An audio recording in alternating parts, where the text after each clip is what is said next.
G'day guys, and welcome to the third episode of Foam Roller Fridays.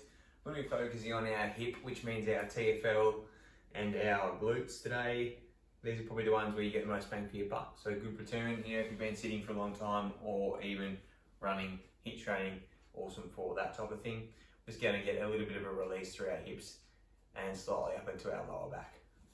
So let's hop straight to it. I'm going to start with the TFL, which is the meaty part on the side of your body, of your hip. So we're going, weight goes over the top. Now this is only a very small muscle, so I'm pretty much directly, not on my hip bone, but on the meaty part just below it, and I'm just going to roll up and down. Doesn't need to be too far, it's a nice short muscle. Can come more towards the front of your hip as well, you might find it a bit more beneficial. So slowly up and down. You can work yourself around to the front of your hip as well. Just stay away from your bony prominence there at the front of your hip.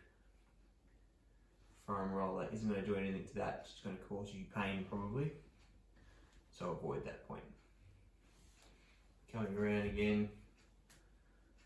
You'll find where it is, it's quite tender. Mine's pretty sore there, so I might just hold that one for 30 seconds.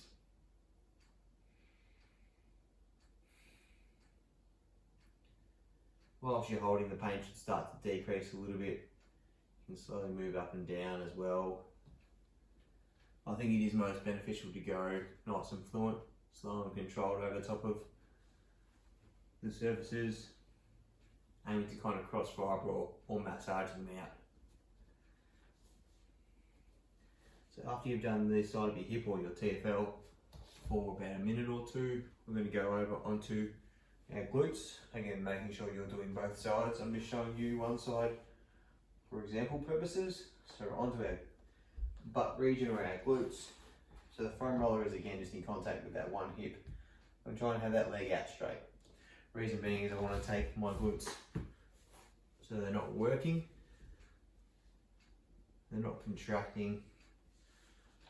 I'm trying to massage them whilst keeping them nice and relaxed. Maybe quite hard because they can be a little bit tender. We're going to do two different variations here for your glutes. This is the first one where we're just rolling, trying not to use that leg. Just like so. Up and down, slow and controlled. We can then also obviously do the holding technique where we hold for 30 seconds in tender spots, or we can place the muscle on stretch, which effectively means putting your glutes into a stretch position like so, and then foam rolling down on that one side. Now this might be quite tender, especially if your glutes are tight or you haven't foam rolled in a while.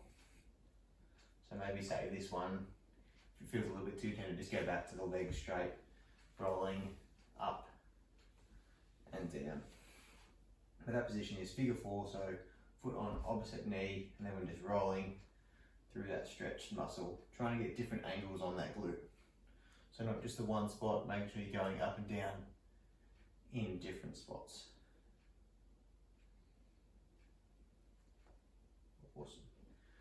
While we're here in the hip, it's probably relevant to talk about the lower back. We're just going to do some muscles of the lower back as well. What I want you to do in your lower back is make sure that you're not straight on the foam roller. We want to be just off to one side. So you've got muscles that run down each side of your spine in your lower back. So you notice I'm slowly rotated to face you. I'm doing the right hand side of my lower back right now. I'm only going to where my ribs are, and I'm not pressing super heavy. So both feet are in contact with the ground, and you notice that elbow still in contact with the ground.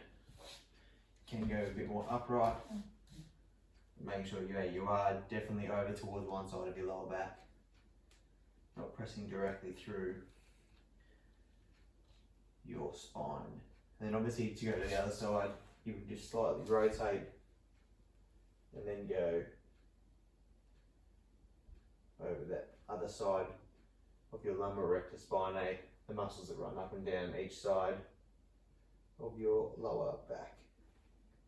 That's the way I transition it. So I do my TFL outside of my hip, into my glutes, up into my low back. I'll transition straight over to the lower back on my left hand side, where I could go straight back into my left hand side glute and a left hand side TFL. Awesome. Make sure you do both sides to get the maximum effect of the foam roller. Hopefully that one helps decrease any stiffness or tightness you're feeling through your hips.